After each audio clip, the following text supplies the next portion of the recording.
ಮಂಗಳೂರು ತಾಲೂಕು ಮಹಿಳಾ ಮಂಡಲಗಳ ಒಕ್ಕೂಟದ ವತಿಯಿಂದ ಅಜಾದಿಕ ಅಮೃತ್ ಮಹೋತ್ಸವದ ಅಂಗವಾಗಿ ಕರ್ನಾಟಕ ಆಯುರ್ವೇದ ಮೆಡಿಕಲ್ ಕಾಲೇಜಿನ ಸಹಭಾಗಿತ್ವದಲ್ಲಿ ದೇಶೀಯ ಪದ್ಧತಿಯಲ್ಲಿ ಮಹಿಳೆಯರ ಆರೋಗ್ಯ ರಕ್ಷಣೆ ಎನ್ನುವ ಕಾರ್ಯಕ್ರಮವು ಉರ್ವಷ್ಟೂರಿನಲ್ಲಿರುವ ಮಹಿಳಾ ಮಂಡಲಗಳ ಒಕ್ಕೂಟದ ವನಿತಾಂಗಣದಲ್ಲಿ ನಡೆಯಿತು.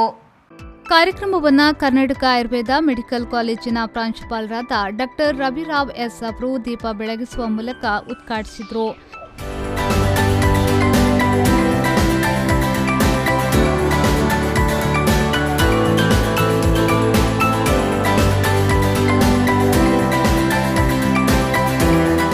ಬಳಿಕ ಮಾತನಾಡಿದ ಅವರು, ಹೆಣ್ಣು ಮಕ್ಕಳಾಗಿ, ತಾಯಿಯಾಗಿ, ಅಜ್ಜಿಯಾಗಿ ಹೀಗೆ ಬೇರೆ ಬೇರೆ ಜವಾಬ್ದಾರಿಯನ್ನ ನಿರ್ವಹಿಸುತ್ತಾಳೆ. ಮೊದಲೆಲ್ಲ ಹೌಸ್ ವೈಫ್ ಆಗಿ ಕಾರ್ಯನಿರ್ವಹಿಸುತ್ತಿದ್ದ ಹೆಣ್ಣು ಈಗ ಎಲ್ಲಾ ಕ್ಷೇತ್ರಗಳಲ್ಲಿ ತನ್ನನ್ನು ತಾನು ತೊಡಗಿಸಿಕೊಳ್ಳುತ್ತಿದ್ದಾಳೆ ಎಂದು ಹೇಳಿದರು. ಒಂದು ಹೆಂಗಸು ಅವರು ಡಿಫರೆಂಟ್ ರೋಲ್ ಆಗಿ ನಾವು ಇದು ಮಾಡ್ತೇವೆ. ಒಂದು ಮಗಳಾಗಿ, ಅದರ ನಂತರ ತಾಯಿಯಾಗಿ, ಅದರ ನಂತರ ಅಜ್ಜಿಯಾಗಿ, ಹಾಗೆ ಬೇರೆ ಬೇರೆ ಕಾರ್ಯ ಒಂದೇ. ಈಗ ಅದರಲ್ಲಿ ಮೊದಲಾಗಿ ಹೆಚ್ಚಾಗಿ ಹೌಸ್ ವೈಫ್ ಆಗಿ ಒಂದು ಮೇನ್ ಆಗಿ ಎಲ್ಲರೂ ಕೆಲಸ ಮಾಡ್ತೇವೆ. ಅಂದರೆ ಹೌಸ್ ವೈಫ್ ಅನ್ನೋದನ್ನು ತುಂಬ ದೊಡ್ಡ ರೆಸ್ಪಾನ್ಸಿಬಿಲಿಟಿ ಅದು.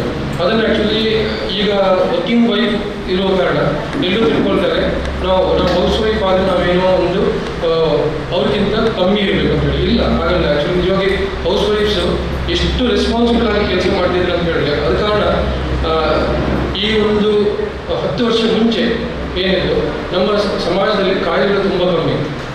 ಯಾಕಂದರೆ ಅವರಷ್ಟು ರೆಸ್ಪಾನ್ಸಿಬಲ್ ಆಗಿ ಅದನ್ನು ನಡೆಸ್ಕೊಂಡು ಹೋಗ್ತಾ ಇದ್ರು. ಯಾವಾಗಲೂ ಮನೆಯಲ್ಲಿ ಏನು ಪ್ರತಿಯೊಂದಕ್ಕೂ ಒಂದು ಸೊಸೆಯಾಗಿಯೋ ಅಥವಾ ಒಂದು ಅತ್ತೆಯಾಗಿಯೋ ಅವರ ಮಧ್ಯದಲ್ಲಿ ಒಂದು ಇದರಿಂದ ಚೆನ್ನಾಗಿ ಮನೆ ನಡ್ಕೊಂಡು ಹೋಗ್ತಾ ಇದ್ದಾರೆ. ಬಳಿಕ ಕರ್ನಾಟಕ ಆಯುರ್ವೇದ ಮೆಡಿಕಲ್ ಕಾಲೇಜಿನ ಉಪ ಪ್ರಾಂಶುಪಾಲರಾದ ಡಾಕ್ಟರ್ ಜಸಿಂತಾ ಡಿಸೋಜಾ ಅವರು ಮಾತನಾಡಿ, ತಾಯಿ ಮತ್ತು ಮಗುವಿನ ಬಾಂಧವ್ಯ ಅದು ವಿಶೇಷವಾದದ್ದು. ಮಾತೃತ್ವಕ್ಕಿಂತ ಮಿಗಿಲಾದದ್ದು ಮತ್ತೊಂದಿಲ್ಲ. ಇತ್ತೀಚೆಗೆ ಹೆಣ್ಣು ಸಂಸಾರದ ಜವಾಬ್ದಾರಿಯ ನಡುವೆ ತನ್ನ ಆರೋಗ್ಯವನ್ನ ಮರೆಯುತ್ತಿದ್ದಾಳೆ. ತಾಯಂದಿರು ತಮ್ಮ ಆರೋಗ್ಯ ಕಾಳಜಿಯನ್ನ ಮಾಡಬೇಕು ಎಂದು ಹೇಳಿದರು. ಮಕ್ಕಳಿಗೆ ಮತ್ತು ತಾಯಿಯಂದರಿಗೆ ಒಂದು ರೀತಿಯ ಒಂದು ಬಾಂಧವ್ಯ, ಅದಕ್ಕೇ ನಮಗೆ ಸಮಾಜದಲ್ಲಿ ಬೆಲೆ ಇರುವುದು. ಅಂದರೆ ಮಾತೃತ್ವ ಅಂತ ಹೇಳ್ತೀವಿ ನಾವು ಅದನ್ನು. ಆ ಮಾತೃತ್ವ ನಮ್ಮಲ್ಲಿ ಇರುವ ಭಾವನೆಗಳು ಅದನ್ನು ಯಾವುದಕ್ಕೂ ಹೋಲಿಸಲಾಗುವುದಿಲ್ಲ. ಸೆಂಟಿಮೆಂಟ್ಸ್ ಅಂತ ಕರೀತಾರೆ, ಇಮೋಷನ್ಸ್ ಅಂತ ಕರೀತಾರೆ. ಬಟ್ ಅದು ಎರಡೂ ಕೂಡ ಈ ಮಹಿಳೆಯರಲ್ಲಿ may be because of hormones ಅದು ಒಂದು ಉತ್ಕೃಷ್ಟ ಲೆವೆಲಲ್ಲಿದೆ ನಮ್ಮದ್ರಲ್ಲಿ. ಅದಕ್ಕೋಸ್ಕರ ಆರೋಗ್ಯದಲ್ಲಿ ಮಾನಸಿಕ ಮತ್ತು ಶಾರೀರಿಕ ಆರೋಗ್ಯ ಅಂತ ಇದೆ. ಈ ಈಗಿನ ಸಮಾಜದಲ್ಲಿ ಈವನ್ ಗಂಡು ಮಕ್ಕಳು ಕೂಡ ನಮ್ಮ ಸಾಲಿಗೆ ಸೇರ್ತಾ ಇದ್ದಾರೆ. ಸಂಪನ್ಮೂಲ ವ್ಯಕ್ತಿಯಾಗಿ ಆಗಮಿಸಿದ ಕರ್ನಾಟಕ ಆಯುರ್ವೇದ ಮೆಡಿಕಲ್ ಕಾಲೇಜಿನ ಪ್ರಸೂತಿ ತಂತ್ರ ಮತ್ತು ಸ್ತ್ರೀರೋಗ ವಿಭಾಗದ ಮುಖ್ಯಸ್ಥರಾದ ಡಾಕ್ಟರ್ ಆಶಾ ಅವರು ದೇಶೀಯ ಪದ್ಧತಿಯಲ್ಲಿ ಮಹಿಳೆಯರ ಆರೋಗ್ಯ ರಕ್ಷಣೆ ಎನ್ನುವ ವಿಚಾರದ ಬಗ್ಗೆ ಮಾಹಿತಿಯನ್ನ ನೀಡಿದರು. ಶಾರೀರಿಕ, ಮಾನಸಿಕ, ಆಧ್ಯಾತ್ಮಿಕ, ಸಾಮಾಜಿಕ ಸುಸ್ಥಿತಿ. ಸೊ ಎಲ್ಲ ಥರದಲ್ಲಿ ಸಹ ಒಂದು ಸುಸ್ಥಿತಿ ಅಂದರೆ ಒಳ್ಳೆಯ ಕಂಡೀಷನ್ ಇರುವಂಥದ್ದನ್ನು ಆರೋಗ್ಯ ಅಂತ ಹೇಳ್ತಾರೆ. ಬಟ್ ಇದನ್ನೇ ನಮ್ಮ ಆಚಾರ್ಯರು ಎಷ್ಟೋ ವರ್ಷದ ಹಿಂದೆ ನಮ್ಮ ಆಯುರ್ವೇದ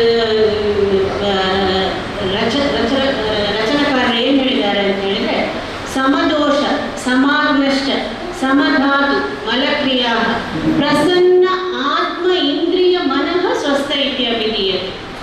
ಸೊ ಸಮದೋಷ ಅಂತ ಹೇಳಿದರೆ, ಸೊ ನೀವು ತ್ರಿದೋಷ ಅಂತ ಕೇಳಿರ್ಬೋದು, ವಾತ ಪಿತ್ತ ಕಫ ಅಂತಲ್ಲ. ಆಯುರ್ವೇದ ಅಂದರೆ ವಾತ ಪಿತ್ತ ಕಫ. ಎಲ್ಲರ ಪ್ರಕಾರ ಏನಿರ್ತದೆ, ಆಯುರ್ವೇದ ಅಂತ ಹೇಳಿದ್ರೆ ವಾತ ಕಫ. ನಾವು ಎಷ್ಟೊಂದು ಜನ ಪೇಷಂಟ್ ಬರ್ತಾರೆ, ಅವ್ರು ಹೇಳ್ತಾರೆ, ಡಾಕ್ಟರ್ ನನಗೆ ಗಂಟು ನೋವಿದೆ, ನನಗೆ ವಾತನ ಅಂತಾರೆ. ವಾತ ಅಂತ ಹೇಳಿದರೆ ಕಾಯಿಲೆ ಅಂತಲ್ಲ ಆಯುರ್ವೇದದಲ್ಲಿ. ಸೊ ತ್ರಿದೋಷಗಳು ಅಂತ ಹೇಳಿದರೆ ವಾತ, ಪಿತ್ತ, ಕಫ ಅನ್ನುವಂಥದ್ದು 3 ಅಂಶಗಳು ನಮ್ಮ ದೇಹದ ಮಹತ್ವವಾದ 3 ಅಂಶಗಳು.